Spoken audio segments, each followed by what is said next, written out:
നമ്മളെ തന്നെ ദൈവകരങ്ങളിൽ സമർപ്പിച്ച് ഏൽപ്പിക്കപ്പെടുവാനുള്ള മടങ്ങി വരുന്നതിനെ കുറിച്ചുള്ള ജീവിതത്തിൽ കുറച്ചുകൂടെ ശുദ്ധീകരണത്തിലേക്ക്, മടങ്ങി വരവിലേക്ക് നമ്മെ നടത്തുന്ന ചില ആലോചനകളാണ് നാം കേൾക്കുവാൻ പോകുന്നത്.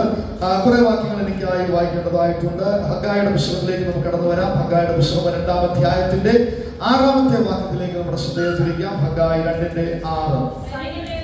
സൈന്യങ്ങളുടെ യഹോവ ഇപ്രകാരം അരുളി ചെയ്യുന്നു, ഇനി കുറഞ്ഞോന്ന് കഴിഞ്ഞിട്ട് ഞാൻ ആകാശത്തെയും ഭൂമിയെയും കടലിനെയും കരയെയും ഇളക്കും. ഞാൻ സകല ജാതികളെയും ഇളക്കും. സകല ജാതികളുടെയും മനോഹര വസ്തു വരികയും ചെയ്യും. ഞാൻ ഈ ആലയത്തെ മഹത്വപൂർണ്ണമാക്കുമെന്ന് സൈന്യങ്ങളുടെ യഹോവ അരുളി ചെയ്യുന്നു. ഇപ്പോൾ നമുക്ക് കേട്ടതേ യുദ്ധങ്ങളെ നിർത്തൽ ചെയ്യുന്ന ഒരു ദൈവം അല്ലെ. ഭൂമി മാറിപ്പോയാലും പർവ്വതങ്ങൾ സമുദ്രമധ്യേ വീണാലും അതിലെ വെള്ളം ഇരച്ചു കലങ്ങിയാലും പരിപാലിക്കുന്ന ഒരു ദൈവത്തെ ഒക്കെ കേട്ട് കഴിഞ്ഞപ്പോൾ തന്നെ അടുത്തൊരു വാക്യം കേൾക്കുന്നു. സൈന്യങ്ങളുടെ യഹോവ അരുളി ചെയ്യുന്നു, ഞാൻ ആകാശത്തെയും ഭൂമിയെയും കടലിനെയും കരയെയും ഒക്കെ ഇളക്കാൻ പോവാ. Price the lord. ഹല്ലേലൂയ. ഞാൻ സകല ജാതികളെയും ഇളക്കും. ഹല്ലേലൂയ.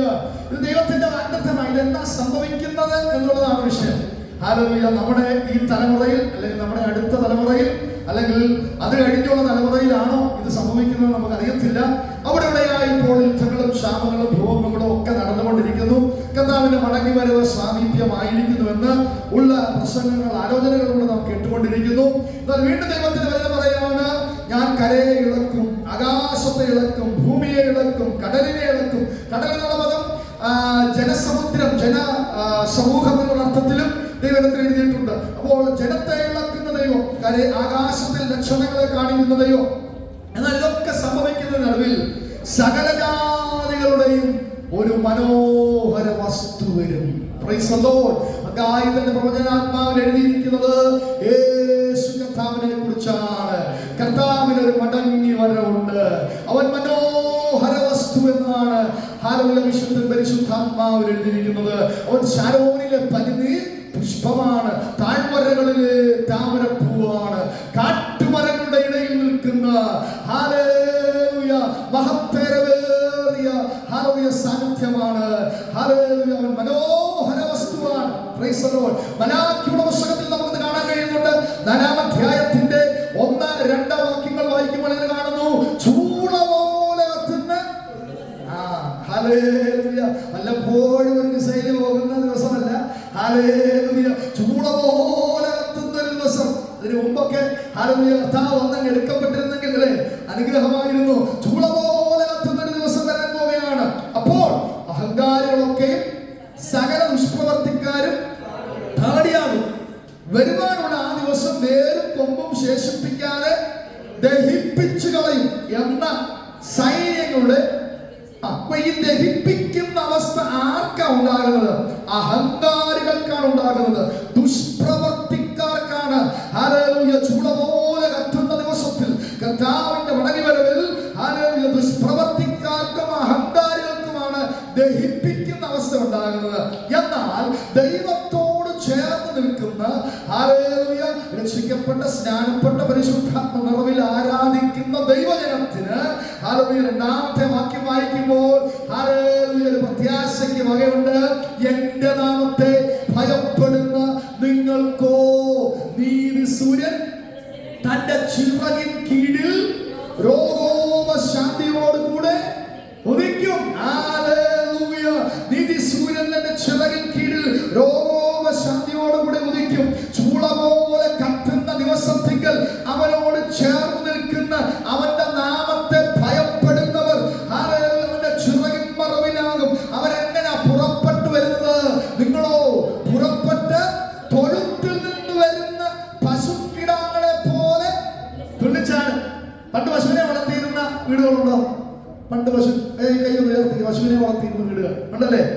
എന്റെയൊക്കെ ചെറുപ്പത്തിൽ മമ്മി പശുവിനെ വളർത്തുമായിരുന്നു. ഞാനത് പാല് കൊണ്ടു കൊടുക്കുന്ന ആള് സൈക്കിളില്. അപ്പൊ ഒരുപാട് പശുവിന്റെ പ്രസവം ചെറുപ്പത്തിൽ ചെറിയ സമയത്ത് കണ്ടിട്ടുണ്ട്.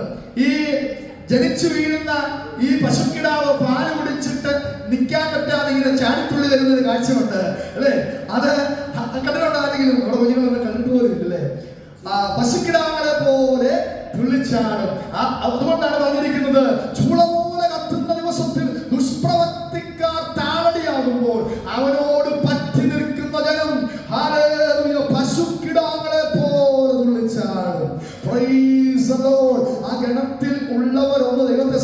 പറഞ്ഞാട്ടെ. ഹല്ലേലൂയ. പത്രോസ് എഴുതിയ ലേഖനം 2 പത്രോസ് 3-ാം അധ്യായത്തിന്റെ 7-ാം വാക്യത്തിൽ നമുക്കത് കാണാൻ കഴിയുന്നുണ്ട്. ഇപ്പോഴത്തെ ആകാശവും ഭൂമിയും അതേ വചനത്താൽ തീക്കായി സൂക്ഷിച്ചിരിക്കുന്നു. ഹല്ലേലൂയ. ന്യായവിധി ഇപ്പോൾ കേട്ട് ഭൂമി മാറിപ്പോകുന്ന അവസ്ഥ അല്ലേ? ഇപ്പോഴത്തെ ആകാശവും ഭൂമിയും അതേ വചനത്തിൽ തീക്കായി സൂക്ഷിച്ചും ന്യായവിധിയും ഭക്തികെട്ട മനുഷ്യരുടെ നാശവും സംഭവിക്കാനുള്ള ദിവസത്തേക്ക് കാത്തുമിരിക്കുന്നുവെന്ന് അവർ മനസ്സോടെ മറന്നു കളയുന്നു. എന്നാൽ പ്രിയമുള്ളവരെ, കർത്താവിന് ഒരു ദിവസം 1000 സംവത്സരം പോലെയും 1000 സംവത്സരം ഒരു ദിവസം പോലെ ഇരിക്കുന്നു എന്ന് നിങ്ങൾ മറക്കരുത്. ഹല്ലേലൂയ. എന്റെ ഒരു ചിന്തയാണ്, ശരിയാണോന്ന് അറിയത്തില്ല. ഞാൻ ചിന്തിക്കുന്നത് ഹല്ലേലൂയ, കർത്താവിന് ഒരു ദിവസം 1000 ദിവസം സംവത്സരം പോലെയാണ്. കർത്താവിനിപ്പോൾ 2 ദിവസമേ യേശു കർത്താവ് ഉയർത്തെഴുന്നേറ്റിട്ടായിട്ടുള്ളൂ കർത്താവിന്റെ കണ്ണിൽ അല്ലേ? കർത്താവിന് 1000 സംവത്സരം ഒരു ദിവസമാണെങ്കിൽ 2026 ജീവിക്കുന്ന നമുക്ക് കർത്താവ് ഉയർത്തെഴുന്നേറ്റതിന് ശേഷം 2 ദിവസമേ ആയിട്ടുള്ളൂ. അതുകൊണ്ട് എന്റെ ഒരു ചിന്തയാണ് സാധാരണ അത്ഭുതങ്ങൾ നടക്കുന്നത് 3-ാം ദിവസത്തില്ല. മൂന്നിനൊരു പൂർണ്ണതയുണ്ട്. കർത്താവിനെ അടക്കി കഴിഞ്ഞപ്പോൾ 3-ാം ദിവസമാണ് അല്ലേ? നിങ്ങൾ 3 ദിവസം കൊണ്ട് ഈ മന്ദിരത്തെ ഞാൻ പൊളിക്കുമെന്ന് കർത്താവ് പറഞ്ഞു. 3-ാം ദിവസത്തിലാണ് കർത്താവ് ഉയർത്തെഴുന്നേറ്റത്. അങ്ങനെയാണെങ്കിൽ 3-ാം ദിവസം 3000-ലേക്ക് വരും എന്ന് എന്റെ ഒരു പ്രതീക്ഷയാണ്. 3000-ലേക്ക് വരും. അപ്പൊ നമ്മുടെ ഒരു 20 വർഷം കൂടെ കിട്ടിയാൽ, നമ്മുടെ ഏജിലുള്ളവർക്ക് ഭാഗ്യം കിട്ടിയാൽ, നമ്മുടെ കുഞ്ഞുങ്ങൾക്ക് അടുത്ത തലമുറയും കണ്ടിട്ട് അല്ലേ ആ 3000 സംവത്സരത്തിലേക്ക് കയറിയിട്ടായിരിക്കാം കർത്താവ് വരുന്നത് എന്റെ ഒരു ചിന്തയാണ്. എന്നാൽ കർത്താവ് പോലും പറഞ്ഞിട്ടുണ്ട്, കർത്താവിന്റെ വരവിനെ കുറിച്ച് പിതാവായ ദൈവത്തിനെ അറിയത്തുള്ളൂ, ആ നാളുകളെ കുറിച്ച്. അതുകൊണ്ട് എപ്പോൾ വേണമെങ്കിലും അത് സംഭവിക്കുവാൻ സാധ്യതയുണ്ട്. എന്നാൽ അവന്റെ മുമ്പിൽ 1000 സംവത്സരം ഒരു ദിവസം പോലെയാണ്. ഹല്ലേലൂയ. അതുകൊണ്ട് പത്രോസ് പറയുകയാണ്, നിങ്ങൾ എത്ര വിശുദ്ധ ജീവനും ഭക്തിയുമുള്ളവരായിരിക്കണം. ഈ എഴുതപ്പെട്ട കാലഘട്ടത്തിൽ നിന്ന് എത്ര കാലഘട്ട ശേഷമാണ് നമ്മളായിരിക്കുന്നത്? എന്നാൽ ആ എഴുതപ്പെട്ട സമയത്ത് തന്നെ ജനത്തോട് പത്രോസ് പറയുകയാണ്, ഹാലവന്റെ വരവ് അടുത്തിട്ടുണ്ട്. ഹാലേലൂയ. അതെപ്പോ വേണമെങ്കിലും സംഭവിക്കാം. നിങ്ങൾക്കൊരു വിശുദ്ധ ജീവിതം ഉണ്ടായിരിക്കണം, ഭക്തി ഉണ്ടായിരിക്കണം. ചിലർ താമസമെന്ന് വിചാരിക്കുന്ന പോലെ കർത്താവ് തന്നെ വാഗ്ദത്തം നിവർത്തിപ്പാൻ താമസിക്കുന്നില്ല. ഈ വാക്യങ്ങളൊക്കെ നിങ്ങൾക്ക് പരിചയമുള്ളതുകൊണ്ടാണ് ഞാൻ ഓടിപ്പോകുന്നത്. ആരും നശിച്ചു പോകാതെ എല്ലാവരും മാനസാന്തരപ്പെടുവാൻ ദീർഘക്ഷമ കാണിക്കുന്നു. കർത്താവ് എന്താ വരാത്തത് എന്ന് പരിഹസിക്കുന്ന ആൾക്കാരുണ്ട്. എന്തൊക്കെ തുടങ്ങി 100 സംവത്സരമായിട്ടും ആ 1-ാം സംവത്സരം 1-ാം വർഷം മുതൽ ഈ 100 സംവത്സരം വരെയും പ്രസംഗിക്കുന്ന ഒരേ കാര്യമാണ്, കർത്താവിന്റെ മടങ്ങി വരവ്. പ്രസംഗിച്ച പിതാക്കന്മാർ മൺമറഞ്ഞു പോയതല്ലാതെ കർത്താവ് ഇതുവരെ മടങ്ങി വന്നില്ല. ചില പരിഹസിക്കും, നിങ്ങളുടെ കർത്താവ് ഇപ്പൊ വരുന്നു പറയുന്നല്ലോ, നിങ്ങളുടെ കർത്താവ് ഇവിടെ. എന്നാൽ അവർ ചിന്തിക്കുന്നത് പോലെയല്ല. എല്ലാവരും മാനസാന്തരപ്പെടുവാൻ, ആരും നശിച്ചു പോകാതിരിപ്പാൻ അവൻ ദീർഘക്ഷമ കാണിക്കുകയാണ്. കർത്താവിന്റെ ദിവസമോ കള്ളനെ പോലെ വരും. Praise God. ഹല്ലേലൂയ. കർത്താവ് ആ സമയത്തെ കള്ളന്റെ കാര്യമായിരിക്കും ഞാൻ ചിന്തിക്കുക. ഞാനിപ്പോ ബാക്കി ചിന്തിച്ചപ്പോൾ ചിന്തിക്കുക, ആ സമയത്തുള്ള കള്ളന്മാരുടെ കാര്യമായിരിക്കും പത്രോസ് ആ സമയത്ത് ഉദ്ദേശിച്ചത്. അവന്റെ ദിവസമോ കള്ളനെ പോലെ വരും. കള്ളനെങ്ങനെ വരുന്നേ? ഹല്ലേലൂയ. നിലയ്ക്കാത്ത നാഴികയിൽ പാത്തും പതിയും 2 മണിക്കാണോ, വെളുപ്പിന് 3 മണിക്കാണോ, 12 മണിക്കാണോ, നമ്മുടെ ഉറക്കം കഴിഞ്ഞ് ഏത് സമയത്താണോ വരുന്നതെന്ന് അറിയത്തില്ല. അതുപോലെ കർത്താവിന്റെ ഹല്ലേലൂയ വരവ്, മടങ്ങി വരവുണ്ടാകും. അവന്റെ ദിവസം കള്ളനെ പോലെ വരും. ഹല്ലേലൂയ. അറിയിക്കാതെയാണ് വരുന്നത് എന്നൊരു ചിന്തയാണ് അവിടെ ഉള്ളത്. ഞാൻ അപ്പോൾ ചിന്തിക്കുകയാണ്, ആധുനിക യുഗത്തിൽ ഇപ്പോഴത്തെ കള്ളന്മാർ അങ്ങനെയല്ല വരുന്നത്. ഹല്ലേലൂയ. കുർവാസംഭവം കേട്ടിട്ടുണ്ടല്ലോ നിങ്ങൾ.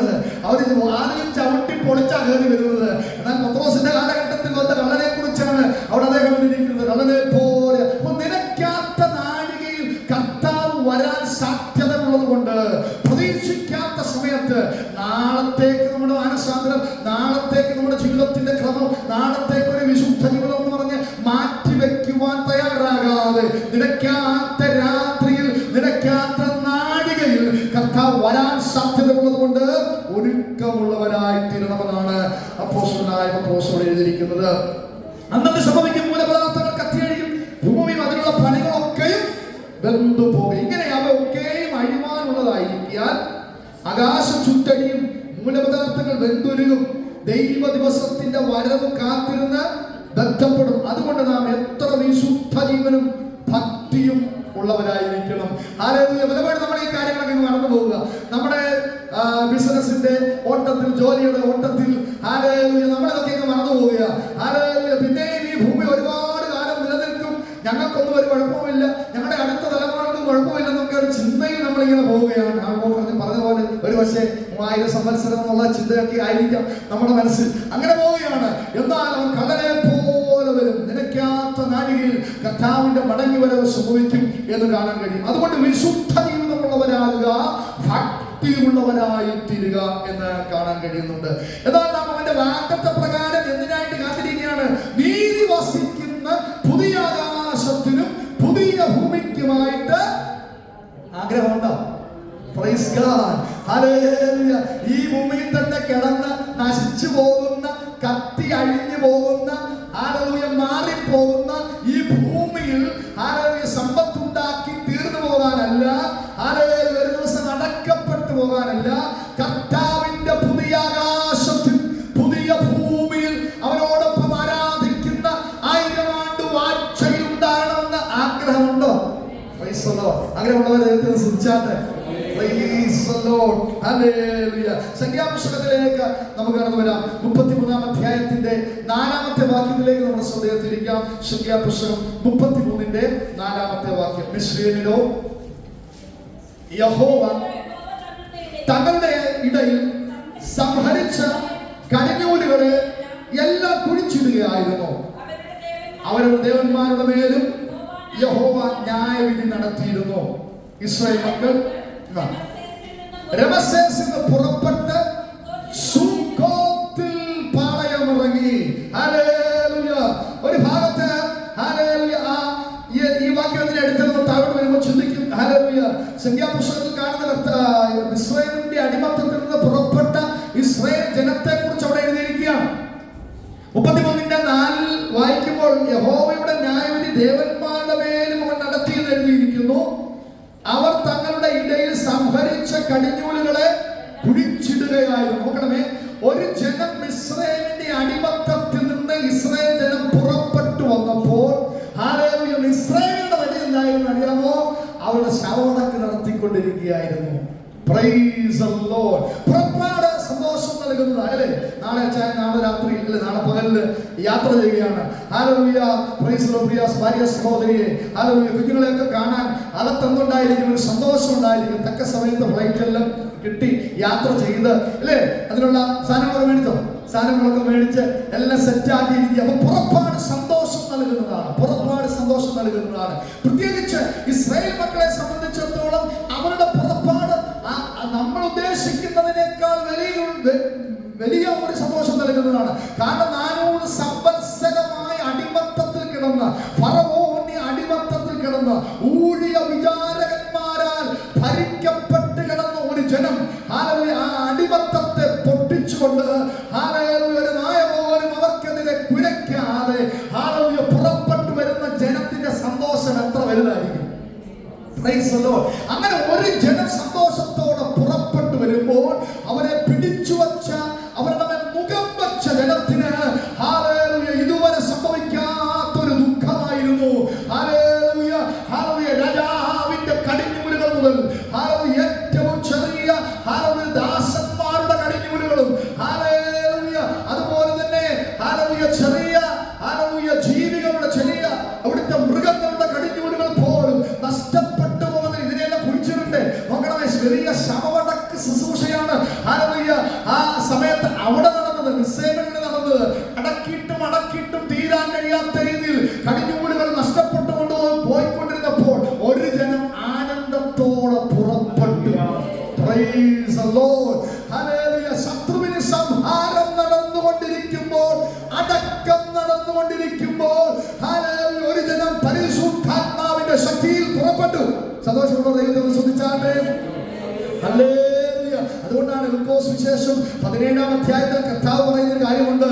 ഇതേ സംഭവം മിസ്രയീമിൽ നിന്ന് തന്നെ ജനം പുറപ്പെട്ടപ്പോൾ ഇസ്രായേൽ സന്തോഷിക്കുകയും മിസ്രയീമ്യർ ശവങ്ങളെ കുഴിച്ചിടുകയും ചെയ്തതുപോലെ ഭാവിയിൽ ചിലത് സംഭവിക്കുവാൻ പോകുന്നു. ലൂക്കോസ് വിശേഷം 17-ാം അധ്യായത്തിന്റെ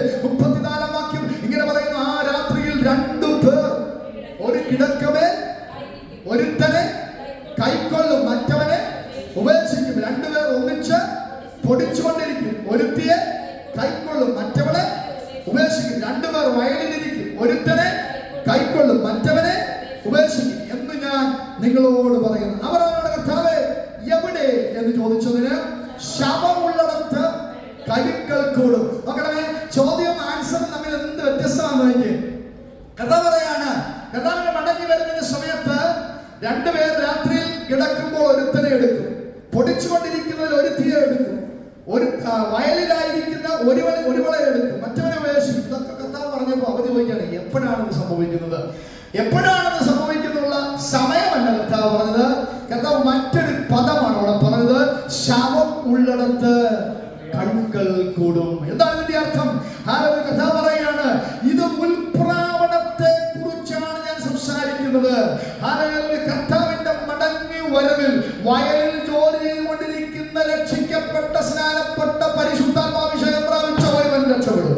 പ്രൈസ് ദി ലോർഡ്. കിടക്കമേലായിരിക്കുന്ന ഒരാൾ രക്ഷപ്പെടും. ഹല്ലേലൂയ.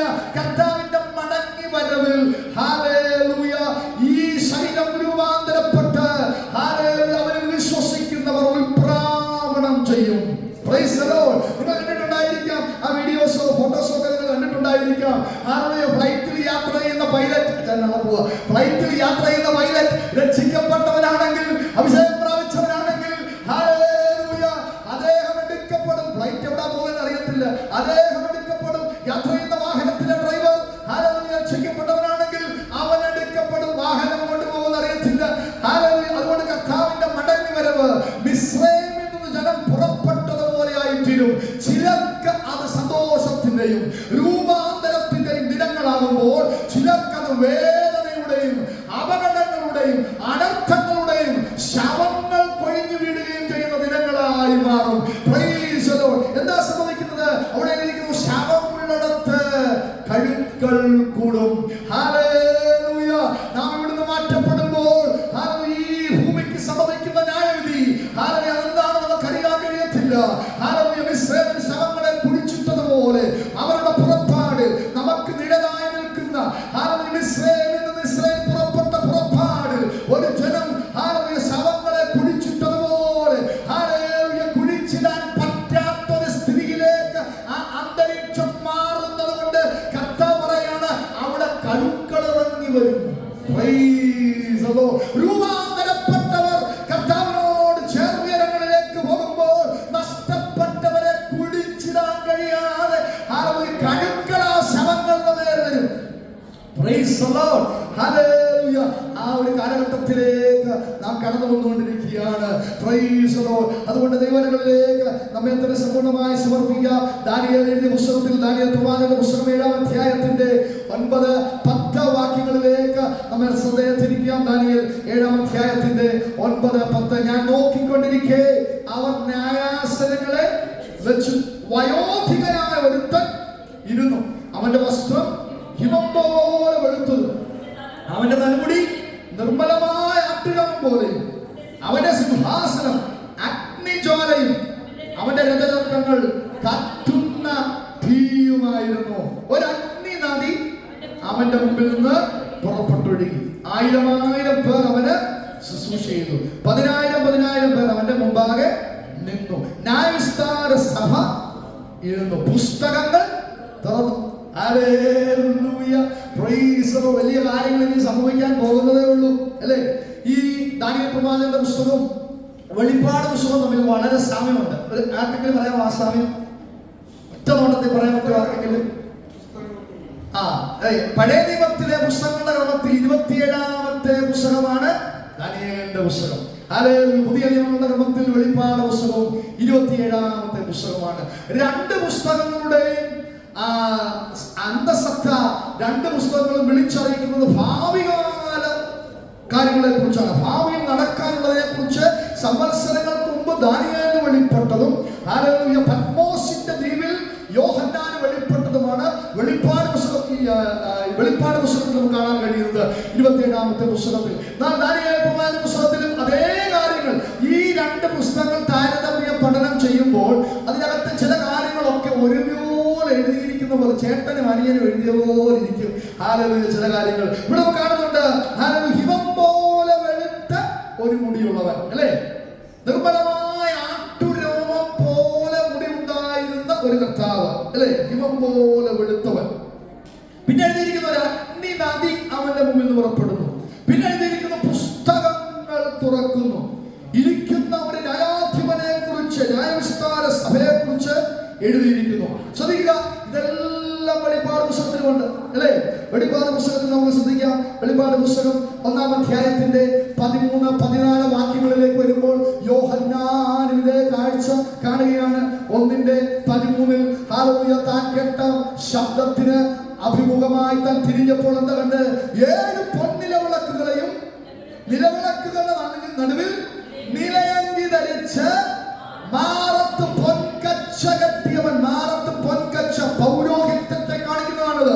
മാറത്ത് പൊൻകച്ച കെട്ടിയവനായി മനുഷ്യപുത്രനോട് സാദൃശ്യനായവനെ. അവന്റെ തല എങ്ങനെ ഇരുന്നു? അവന്റെ തലയും തലമുടിയും വെളുത്ത പഞ്ഞി പോലെ, ഹിമത്തോളം വെണ്ണയും, ആ കണ്ണ് അഗ്നിജ്വാലക്കൊത്തത്. അപ്പോ ശ്രദ്ധിക്കുക, ദാനിയേൽ കണ്ട വെളിപ്പാട് ഹിമം പോലെ വെളുത്ത മുടിയുള്ളവൻ, നിർമ്മലമായ അറ്റുരോമം പോലെയുള്ളവൻ.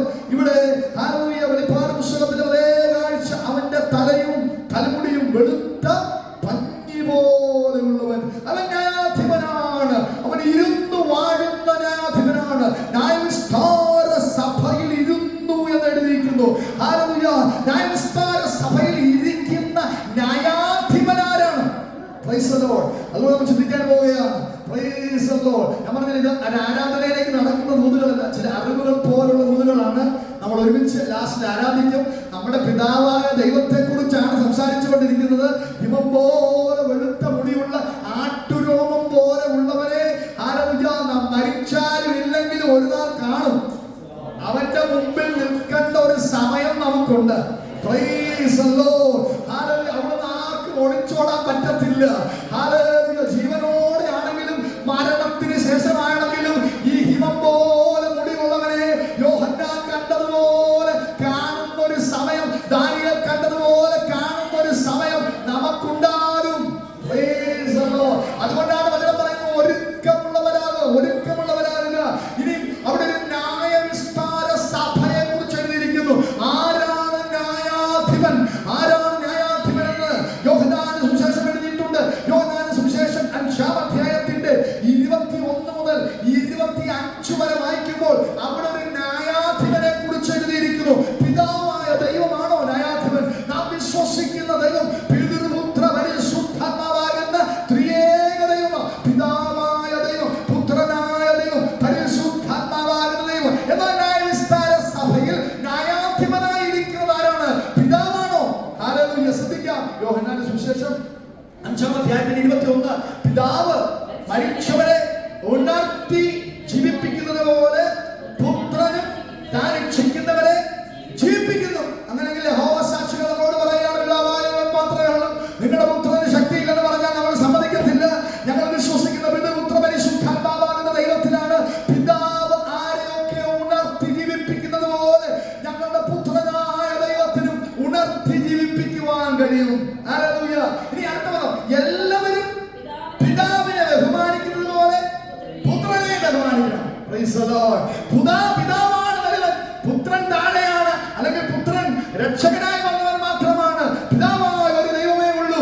അതുകൊണ്ട് പുത്രനെ ബഹുമാനിക്കരുത് എന്നൊരു ചിന്ത, ആ ചിന്തയെ പൊളിക്കുന്ന ഒരാലോചനയാണത്. എല്ലാവരും പിതാവിനെ ബഹുമാനിക്കുന്ന പോലെ എന്ത് ചെയ്യണം? പുത്രനെയും ബഹുമാനിക്കേണ്ടതിന് പിതാവ് ന്യായം വിധിക്കുന്നുണ്ടോ? ഉണ്ടോ? പറ, ആ വാക്യം നോക്കിയിട്ട് പറ. പിതാവ് ആരെയും ന്യായം വിധിക്കാതെ ന്യായവിധിയെല്ലാം യേശു കർത്താവിനെ കൊടുത്തിരിക്കുക. Praise the lord. ഹല്ലേലൂയ. ഇന്ന് രാത്രി ഹൃദയത്തിൽ ഒന്ന് ചിന്തിച്ച കർത്താവുമായിട്ടുള്ള ബന്ധം എങ്ങനെയുണ്ട്? മരണപ്പെട്ടു പോയാൽ അല്ലെങ്കിൽ കർത്താവിന്റെ മടങ്ങി വരുന്നതിൽ എന്റെ സ്ഥിതി എന്താകും? ന്യായം വിധിക്കുന്നവൻ പുത്രനാണ്. പിതാവ് ന്യായവിധി പുത്രന് കൊടുത്തിരിക്കുകയാണ്. ഹല്ലേലൂയ. പിതാവിനെ ബഹുമാനിക്കുന്നത് പോലെ പുത്രനെ ബഹുമാനിക്കണം. പുത്രനെ ബഹുമാനിക്കാത്തവൻ അവനെ അയച്ച പിതാവിനെയും ബഹുമാനിക്കുന്നില്ല. ഹല്ലേലൂയ. ഈ കാലഘട്ടത്തിൽ ഹല്ലേലൂയ നമുക്ക് ചേർന്ന് നാമായി സംസാരിക്കുന്നവരോട് പറയാൻ പറ്റും, പുത്രനെ ബഹുമാനിക്കുന്നില്ലെങ്കിൽ നീ പിതാവിനെ ബഹുമാനിക്കുന്നില്ല. Price the Lord. പുത്രനിൽ കൂടെ അല്ലാതെ ആർക്കും പിതാവിന്റെ അടുക്കൽ ചെല്ലുവാൻ കഴിയത്തില്ല. ഞാൻ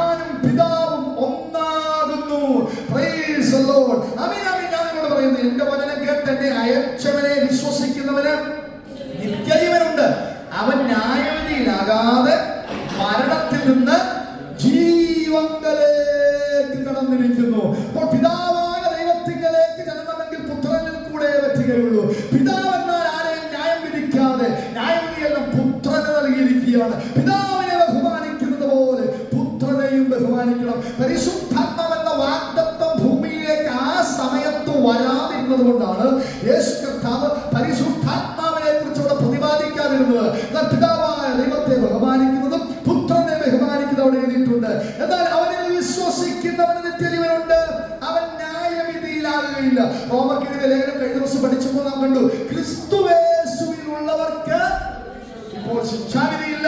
രക്ഷിക്കപ്പെട്ടവരാണെങ്കിൽ, സ്നാനപ്പെട്ടവരാണെങ്കിൽ, പരിശുദ്ധാത്മാഭിഷേകം പ്രാപിച്ചവരാണെങ്കിൽ, നീതിയോടെ വിശ്വസിച്ച് വിശുദ്ധിയോടെ ക്രിസ്തുവിൽ ജീവിക്കുന്നവർക്ക് ശിക്ഷാവിധിയില്ല. ഇവിടെ പറയുന്നു ന്യായവിധിയുമില്ല. അതിനോട് പറയുന്നു, മരിച്ചവർ ദൈവപുത്രന്റെ ശബ്ദം കേൾക്കും. പിതാവിന്റെ ശബ്ദം എന്നല്ല എഴുതിയിരിക്കുന്നത്, ദൈവപുത്രന്റെ ശബ്ദം. ദൈവപുത്രന്റെ ശബ്ദം കേൾക്കുകയും കേൾക്കുന്നവർ ജീവിക്കുകയും ചെയ്യുന്ന നാഴിക വരുന്നു. അപ്പോൾ ന്യായവിസ്താര സഭയെക്കുറിച്ച് ദാനിയേൽ ഒരു ദർശനം കണ്ടപ്പോൾ ന്യായവിസ്താര സഭയിൽ ഇരുന്നു എന്ന് എഴുതിയിരിക്കുന്നു. ന്യായവിസ്താര സഭയിൽ ഇരിക്കുന്ന ന്യായാധിപൻ അപ്പൊ ആരാ? പിതാവായ ദൈവമാണോ? പുത്രനായ ദൈവമാണ്. അവനാണ് നമ്മെ ന്യായം വിധിക്കുന്നത്. പുത്രനായ ദൈവത്തോടുള്ള നമ്മുടെ ബന്ധം എങ്ങനെയാണോ ചിന്തിച്ചു? അവനാണ് നമ്മെ ന്യായം വിധിക്കുന്നത്. അപ്പൊ ന്യായവിസ്താര സഭയെ കുറിച്ച് അവിടെ എഴുതിയിരിക്കുന്നു. ന്യായാസനങ്ങളെ കുറിച്ച് വെളിപ്പാട് പുസ്തകത്തിൽ എഴുതിയിരിക്കുന്നു. അവിടെ വേറെ പദമാണെന്ന് വെള്ള വസ്ത്രം, അല്ലെ? ഒരു വെള്ള വസ്ത്രം. വെള്ള വസ്ത്രം എവിടെങ്കിലും സുവിശേഷങ്ങളിൽ നാം ശ്രദ്ധിച്ചിട്ടുണ്ടോ? വെള്ള വസ്ത്രം. മറുരൂപമലയിൽ, അല്ലെ? മറുരൂപമലയിൽ വെള്ള വസ്ത്രങ്ങളാണ്. മത്തായി സുവിശേഷം 17-ാം അധ്യായത്തിന്റെ 2-ാം വാക്യത്തിൽ യേശു കർത്താവ് തന്റെ ശിഷ്യന്മാരുമായി മലയുടെ മുകളിലേക്ക് പ്രാർത്ഥിക്കാൻ പോവുക. തങ്ങളുടെ ഗുരു സാധാരണ പ്രാർത്ഥിക്കുന്നത് പോലെ, ജനപ്രദേശത്തൊക്കെ പ്രാർത്ഥിക്കുന്നത് പോലെ സാധാരണ പ്രാർത്ഥിക്കാൻ പോയി എന്നാണ് അവർ ചിന്തിച്ചത്. സ്പെഷ്യൽ പ്രാർത്ഥനകൾക്കെല്ലാം കർത്താവ് പത്രോസിനെയും യാക്കോബിനെയും യോഹന്നാനെയുമാണ് കൊണ്ടുപോകുന്നത്. വിശ്വസിക്കുന്ന ഒരു കൂട്ടം ഈ 9 പേര്, ഈ 12 പേരിനകത്ത് നിന്നും ഒരു തെരഞ്ഞെടുപ്പ് ദൈവം, പാർഷ്യാലിറ്റി ദൈവത്തിനുള്ളത് വെച്ച് കഴിഞ്ഞാൽ ചിലപ്പോൾ കാണുന്നില്ലേ? അധികം സ്നേഹിക്കുന്നവരെ കർത്താവ് ചരിത്രം കൊണ്ടുപോകാറുണ്ട്. യാക്കോബിനെ അവിടെ ഉയർപ്പിച്ചുള്ള 3 പേരെ മാത്രമേ അവിടെ കയറ്റിയുള്ളൂ. പത്രോസിനെയും യാക്കോബിനെയും യോഹന്നാനെ ഉയർക്കുന്നത് കണ്ടാൽ വിശ്വസിക്കുന്ന കൂട്ടരകത്ത് കയറിയാൽ മതിയെന്ന് ചിന്തിച്ചായിരിക്കാം കർത്താവ് ഈ 3 എണ്ണത്തിനെ കൊണ്ടുപോയത്. അതുകൊണ്ട് എന്തെങ്കിലും അത്ഭുതങ്ങൾ സംഭവിക്കുന്നെങ്കിൽ, അടയാളങ്ങൾ ദൈവത്തിന് കാണിക്കുന്നെങ്കിൽ, ഈ സംശയിച്ചു നിൽക്കുന്ന തോമസ് ഉൾപ്പെടെയുള്ളവർ സംശയമുള്ളവരാ. കർത്താവ് ഉയർത്തെഴുന്നേറ്റ് വന്നിട്ട് പുള്ളി വിശ്വസിച്ചില്ല. വിലാപ്പുറത്ത് കൈയിട്ട് കൈക്കകത്ത് കൈ തുളച്ച് കയറ്റിയാലൊക്കെ പുള്ളി വിശ്വസിക്കത്തുള്ളൂ. ഈ മനുഷ്യനെയൊക്കെ പലയുടെ മുകളിൽ പ്രാർത്ഥിക്കാൻ കൊണ്ടുപോകാൻ പറ്റത്തില്ല. യായിറോസിന്റെ ഭവനത്തിൽ പ്രാർത്ഥിക്കാൻ കൊണ്ട് കർത്താവ് ഉയർത്തെഴുന്നേൽക്കുമോ, മലയാളികൾക്കുള്ള സംശയം പോലെ സംഭവിക്കുമോ എന്ന് സംശയമുള്ളവരെ ഒന്നും കർത്താവ് സ്പെഷ്യൽ പ്രയറിന് കൊണ്ടുപോകത്തില്ല. മറുരൂപമലയിലും പത്രോസിനെയും യാക്കോബിനെയും യോഹന്നാനെയും കർത്താവ് കൊണ്ടുപോയിരുന്നു. എന്ന് ഞങ്ങളുടെ നാഥൻ പ്രാർത്ഥിക്കുന്നത് പോലെ സ്ഥലത്ത് പ്രാർത്ഥിക്കുന്ന കണ്ടിട്ടുണ്ട്. ഒരുമിച്ച് പ്രാർത്ഥിക്കുന്ന കണ്ടിട്ടുണ്ട്. എന്ന് പ്രാർത്ഥിക്കുന്നത് പോലെയുള്ള പ്രാർത്ഥനയാണ് നാം ചിന്തിച്ചത്. പക്ഷേ പ്രാർത്ഥിച്ചുകൊണ്ടിരുന്നപ്പോൾ എന്ത് സംഭവിച്ചു? അവൻ അവരുടെ മുമ്പാകെ രൂപാന്തരപ്പെട്ടു. ശ്രദ്ധിച്ചപ്പോൾ തങ്ങളുടെ നാഥന്റെ മുഖം ഒന്ന് മാറി വരുന്നു. താഴ്വരയിൽ കണ്ട യേശുവിനെ അല്ല അവർ മലമുകളിൽ കാണുന്നത്. അവൻ അവരുടെ മുമ്പിൽ രൂപാന്തരപ്പെടുകയാണ്. എന്താ അവന്റെ മുഖത്തിന് സംഭവിച്ചത്? സൂര്യനെ പോലെ അവൻ ശോഭിക്കാൻ തുടങ്ങി. അവന്റെ വസ്ത്രം എന്തുപോലെയായി? വെളിച്ചം പോലെ വെള്ളയായി തീർന്നു. ഇന്ന് രാത്രി ഞാനൊരു ദൂതോട് പറയട്ടെ, പ്രാർത്ഥിക്കുന്നവന്റെ മുഖം മാറിയിരിക്കും, പ്രാർത്ഥിക്കുന്നവന്റെ വസ്ത്രം മാറിയിരിക്കും, പ്രാർത്ഥിക്കുന്നവൻ കർത്താവ് രൂപാന്തരപ്പെട്ട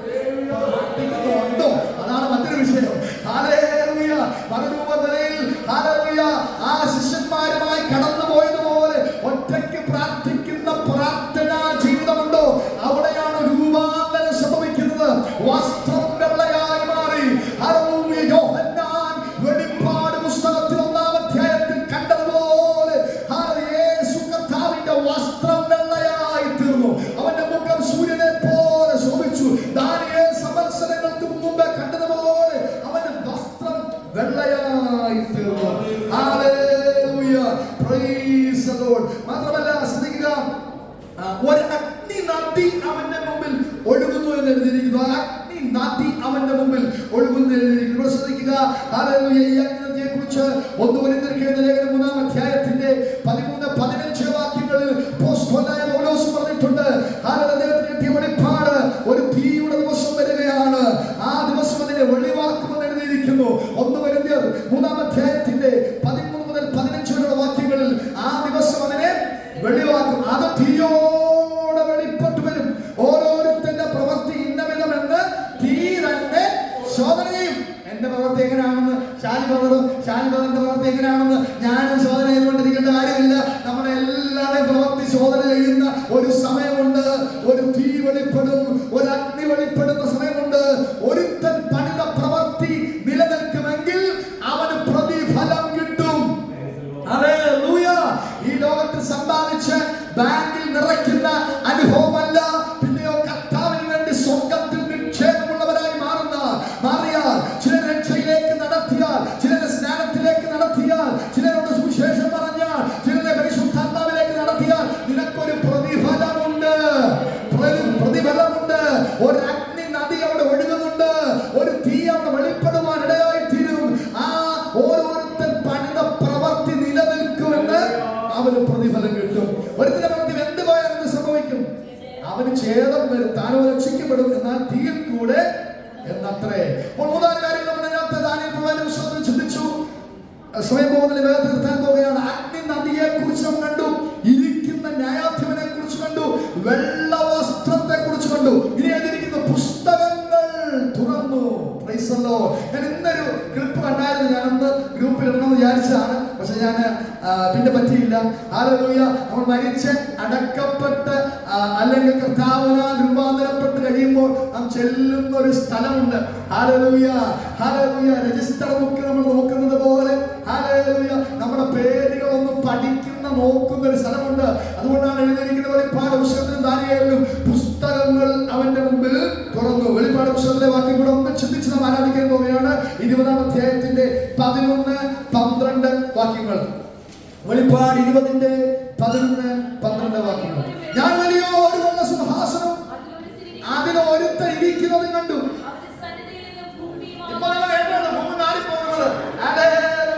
ഭൂമിയൊക്കെ ഓടിപ്പോകാൻ നിന്നിച്ചെന്ന് ആലോചിച്ച് ഭൂമിയും ആകാശവും അവന്റെ മുമ്പിൽ നിന്ന് ഓടിപ്പോയി, അവയെ പിന്നെ കണ്ടില്ല. മരിച്ചവർ ആവാലവൃത്തം സിംഹാസനത്തിന് മുമ്പിൽ ഒരു ദിവസം വരാൻ പോവുകയാണ്. ആവാലവൃത്തം മരിച്ചവർ സിംഹാസനത്തിന് മുമ്പിൽ നിന്ന് പുസ്തകങ്ങൾ തുറന്നു. ദാനിയേൽ കണ്ട അതേ ദർശനം വെളിപ്പാടിൽ യോഹന്നാൻ കാണുകയാണ്. പുസ്തകങ്ങൾ തുറക്കാൻ പോകുന്നു. പുസ്തകങ്ങളിൽ എഴുതിയിരിക്കുന്നതിന് ഒത്തവണ്ണം മരിച്ചവർക്ക് അവരുടെ പ്രവർത്തികൾക്കടുത്ത ന്യായവിധിയുണ്ടായി. ആരാധിക്കാൻ കഴിയുമോ? ഒന്ന് സത്യം ചെയ്യാൻ കഴിയുമോ? പ്രവർത്തികൾക്കടുത്ത ന്യായവിധി നൽകുന്ന ഹല്ലേലൂയ. മരിച്ചവർക്ക് അവരുടെ പ്രവർത്തികൾക്ക് തക്കവണ്ണം ന്യായവിധി നൽകുന്ന പുസ്തകങ്ങളെ ആ സമയത്ത് തുറക്കും. അതുകൊണ്ടാണ് ദാനിയേലിനോട് കർത്താവ് പറയുന്നത്, ദാനിയേലേ, നീയോ അവസാനം വരുവോളം പോയിക്കൊള്ളുക.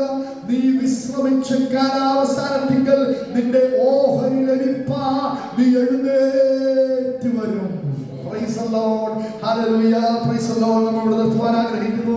ഹല്ലേലൂയ. എനിക്കറിയാം നമ്മെ ഹല്ലേലൂയ ആഴത്തിൽ ചിന്തിപ്പിക്കുന്ന ചില ദൂതുകളാണ് ഇന്ന് രാത്രി സംസാരിക്കുവാനിടയായിട്ട്. ഒരു നിമിഷം ദൈവങ്ങളിലേക്ക് ഒന്ന് സമർപ്പിക്കുമോ? ഹല്ലേലൂയ. അതെന്ത് സംഭവിക്കുമെന്ന് നമുക്ക് അറിയത്തില്ല, പക്ഷെ ഇത് സംഭവിച്ചിരിക്കും. ഹല്ലേലൂയ. ഹല്ലേലൂയ. നിന്റെ ആയുസ്സിൽ ആണത് സംഭവിക്കുന്നോന്ന് അറിയത്തില്ല.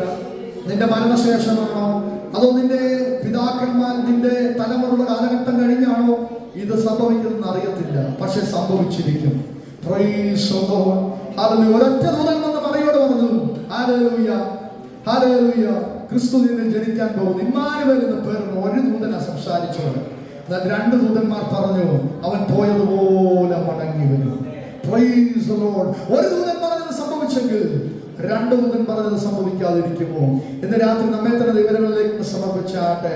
ഹല്ലേലൂയ. പലപ്പോഴും നാം ചിന്തിക്കും, ഹല്ലേലൂയ, മിസൈൽ വീണാണ്ട, ഹല്ലേലൂയ, ഈ ലോകം അവസാനിച്ചാണ്ട, എനിക്കങ്ങ് പോകാൻ പറ്റുമല്ലോ.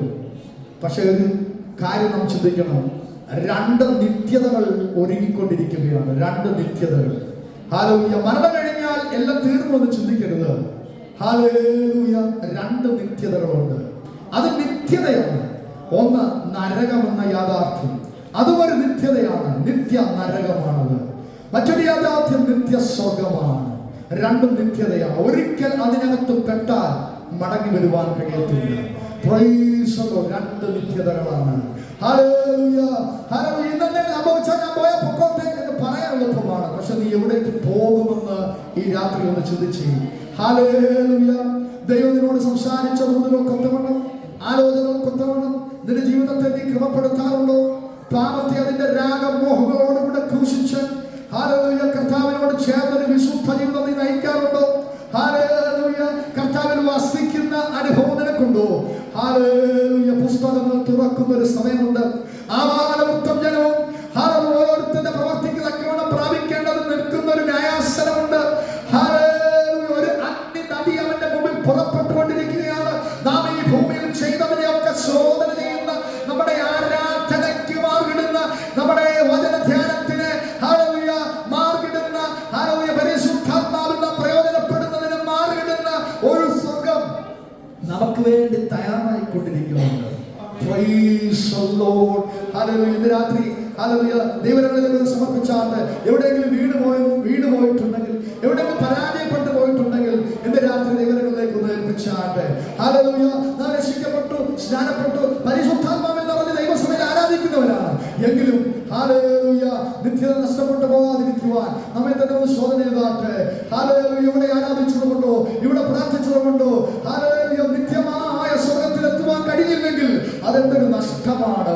ഇത് രാത്രി നമ്മെ തന്നെ ദൈവങ്ങളിലേക്ക് സമർപ്പിച്ചാട്ടെ. ഹല്ലേലൂയ. ഇവത്തെക്കാൾ വെളുത്ത മുടിയുള്ള, ആട്ടുരോമം പോലെ മുടിയുള്ള ഒരുവനെ നാം കാണുവാൻ പോവുകയാണ്.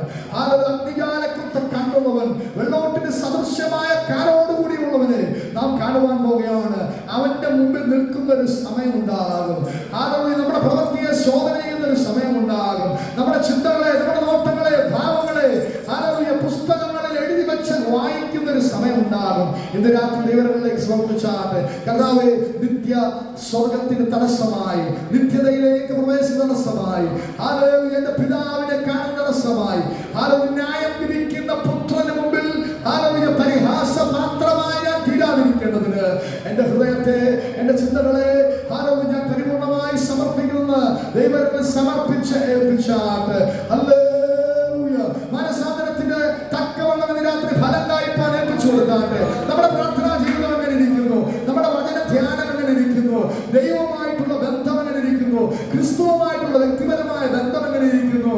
ഹല്ലേലൂയ. വിശുദ്ധ ജീവിതം എങ്ങനെ ഇരിക്കുന്നു? ആത്മാവിൽ നിറയുന്ന അനുഭവങ്ങൾ എങ്ങനെ ഇരിക്കുന്നു? പാപത്തോടുള്ള നമ്മുടെ സമീപനം എങ്ങനെയാണ്? പാപത്തെ പ്രാണത്യാഗത്തോടെ നമ്മൾ എതിർക്കാറുണ്ടോ? ഇത് രാത്രി നമ്മെ തന്നെ ശോധന ചെയ്താട്ടെ. അവിടുത്തെ രക്തത്താൽ ഒരിക്കൽ കൂടെ കഴുകപ്പെടുവാൻ ന്യായാസനത്തിന് മുമ്പിൽ ഹല്ലേലൂയ കറയും ചുളുക്കവും മാലിന്യമില്ലാതെ മണവാട്ടി സഭയായി അവന്റെ മുമ്പിൽ നിൽക്കുവാൻ ദൈവങ്ങളിലേക്ക് സമർപ്പിച്ച് നമുക്ക് ഏൽപ്പിക്കാം. പ്രാർത്ഥനയോടെ ദിവസത്തിൽ നേട്ടാട്ടെ. നാം ചേർന്ന് പാടി കർത്താവിനെ ആരാധിക്കുവാൻ പോവുകയാണ്. ഹല്ലേലൂയ. Praise the lord. ഒന്നിക്കും ഒരു നാൾ സ്വർഗ്ഗ കൂടാരത്തിൽ. ഹല്ലേലൂയ. Praise the lord. ഒരു സമയം നാം